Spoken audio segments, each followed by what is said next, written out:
Losing students from the Alameda fire that are no longer enrolled in Phoenix Talent School hurts our heart because we want our kids back in our schools. It's been the single most devastating thing to our community to lose our families. These are people that we have our kids in school with, the folks that we barbecue with on the weekends. They are the makeup of our community. And every single person that was displaced is important to this community. And so we'll keep trying and we'll keep working until we have given everybody an opportunity to come back home. In the year after the fire, I lived at 4 different places around the Road Valley. And the 5th place that I'm at right now is my permanent home in Phoenix, Oregon. This is the trailer park where me and my friend Aaron grew up in. As you can see, it no longer exists. Me and my family are still being affected by the Alameda fire in many ways. Before the fire, I lived in Phoenix, Oregon. After the Alameda fire, I lived in at least 3 homes during my displacement. I don't think my current home will be my permanent home because we want to move back into the Phoenix Talent School District. Well, you know, the Alameda fire displaced an awful lot of families in Talent, and it's a very long process to recover. Some ongoing effects that we're still dealing with is definitely a housing shortage. We lost 2,400 homes in the Alameda fire. And so that's a challenge. That takes time to rebuild and provide adequate, affordable housing for our families. Well, there is one very specific project in Talent, and that is the Gateway Project, where we have transitional housing. What we have done recently to bring back families that have been displaced by the Alameda fire is working together with our partners in Talent and Talent Urban Renewal Agency and Rogue Retreat to fill up the Gateway Project, which is a project that has a number of trailer and RV units that can allow our families in a transitional sense to be back in our district. Other short-term solutions have been the FEMA housing, and there's FEMA housing right here in Talent as well as in Phoenix. We are now focusing our efforts on moving folks from transitional housing into long-term permanent housing. Our charge is really to help support to find permanent housing for our families that our families can afford and really start making a new home and being in our district. And now we're starting to turn our focus into the permanent housing, and that's going to be a 5 to 10 year project to be able to bring back all of our families into homes that they can afford. And honestly, that'll be one of the main things that Talent will be focusing on probably for the next decade.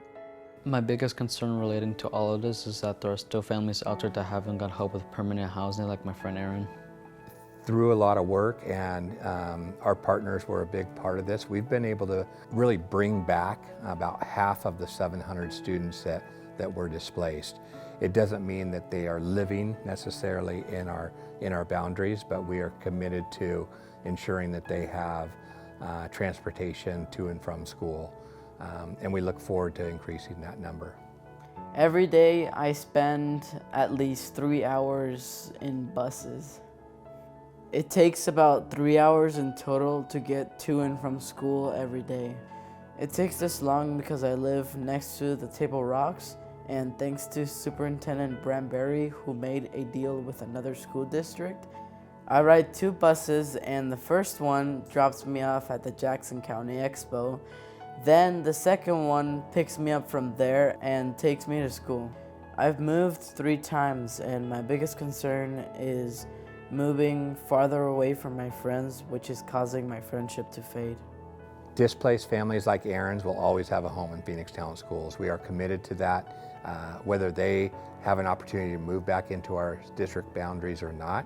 We will continue to break down barriers and provide opportunities for Aaron and his family to stay connected with Phoenix Talent Schools.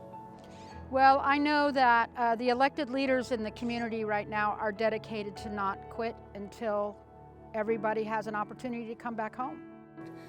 We work with many partners. I will just mention Representative Pam Marsh was a champion in this legislative session to ensure that there was enough funding to help our families rebuild and continue to work on ways to have kids and families return to our district. Well, there are a lot of great organizations that are in full swing. Access is helping folks find permanent housing. Jackson County Long-Term Recovery Group is doing a lot of different kinds of work. And just by getting connected with those organizations and getting with a case manager so that every family can talk about their unique needs, those organizations are helping every piece of those unique needs. Some silver linings from my experience from the past few years are I get to stay in touch with Aaron, and I no longer live in a trailer with cockroaches. How my family was able to get through all the things we've been through is by the amazing people that have helped us out in supporting each other. Yes, I would love to live back into the school district in Phoenix, where me and Franklin used to live.